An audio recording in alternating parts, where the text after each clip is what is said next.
হরে কৃষ্ণ। তো আজ শ্রাবণ মাসের শুক্লপক্ষের এই একাদশী নাম হলো পবিত্র রূপিণী একাদশী।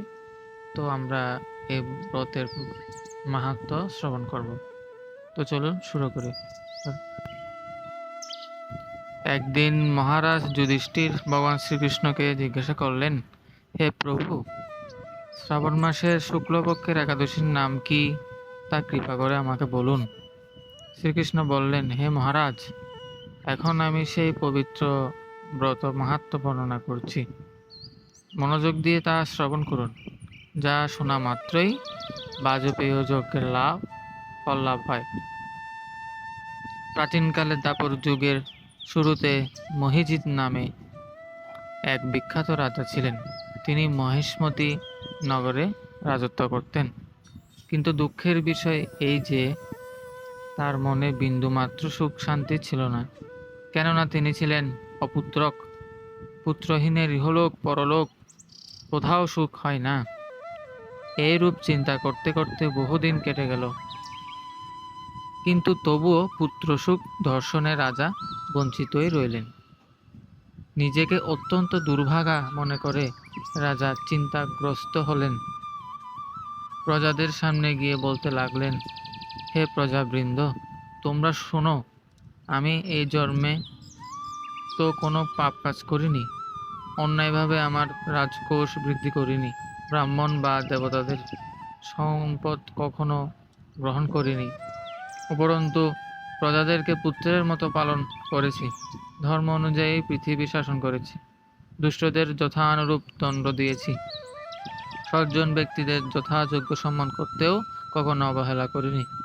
তাই হে ব্রাহ্মণগণ, এই প্রকার ধর্মপথ অবলম্বন করা সত্ত্বেও কেন আমার পুত্র লাভ হলো না, তা আপনারা কৃপা করে অনুসন্ধান করুন।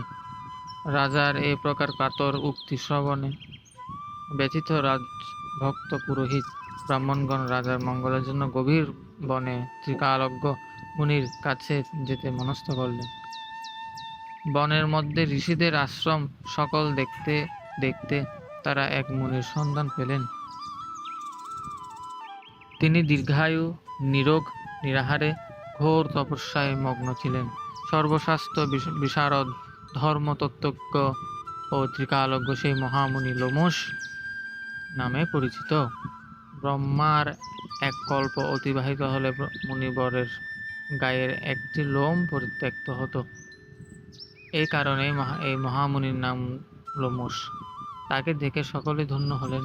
তারা পরস্পর বলতে লাগলেন যে, আমাদের বহু জন্মের সৌভাগ্যের ফলে আজ আমরা এই মুনিবরের সাক্ষাৎ লাভ করলাম। তারপর ঋষিবরের তাদের সম্বোধন করে বললেন, কি কারণে আপনারা এখানে এসেছেন এবং কেনই বা আমার এত প্রশংসা করছেন, তা স্পষ্ট করে বলুন। আপনাদের যাতে মঙ্গল হয়, আমি নিশ্চয়ই তার চেষ্টা করব। ব্রাহ্মণেরা বললেন, হে ঋষিবর, আমরা যে উদ্দেশ্যে এখানে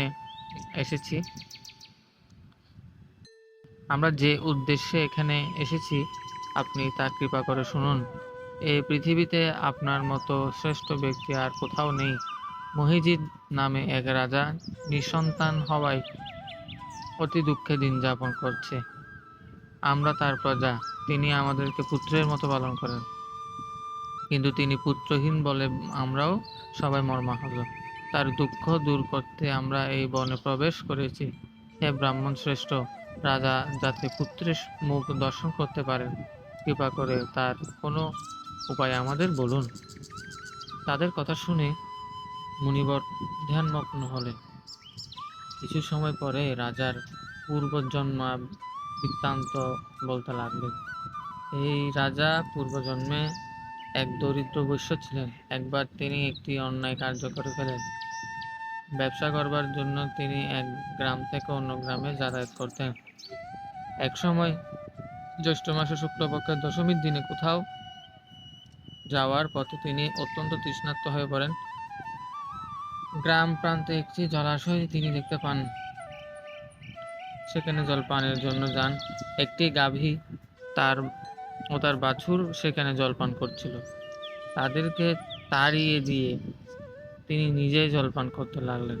এই পাপ কর্মের ফলে তিনি পুত্র সুখে বঞ্চিত হয়েছেন, কিন্তু পূর্বজন্মের কোনো পুণ্যের ফলে তিনি এইরকম নিষ্কণ্টক রাজ্য লাভ করেছেন। হে মুনিবর, শাস্ত্রে আছে যে পুণ্য দ্বারা পাপ ক্ষয় হয়।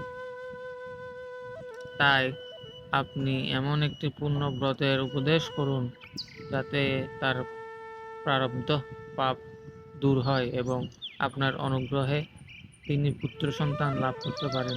লোমশ মুনি বললেন, শ্রাবণ মাসের শুক্লপক্ষের পবিত্রারোপিণী একাদশী ব্রত অভীষ্ট ফল প্রদান করেন। আপনারা যথাবিধি তা সকালে পালন করুন।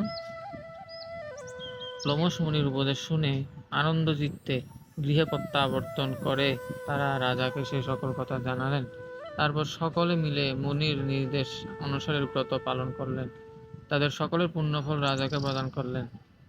সে পুণ্য প্রভাবে রাজ মহিষী গর্ভবতী হলেন। উপযুক্ত সময়ে বলিষ্ঠ সর্বাঙ্গ সুন্দর ও পুত্র সন্তানের জন্মদান করলেন। ভবিষ্যত্তর পুরাণে এই মাহাত্ম্য বর্ণিত হয়েছে। এ ব্রত মাহাত্ম্য তিনি পাঠ বা শ্রবণ করবেন, তিনি সমস্ত পাপ থেকে মুক্ত হবেন এবং পুত্র সুখ ভোগ করে অবশেষে দিব্যধাম প্রাপ্ত হবেন। হরে কৃষ্ণ। সবাই ভালো থাকবেন। শুভ প্রণাম।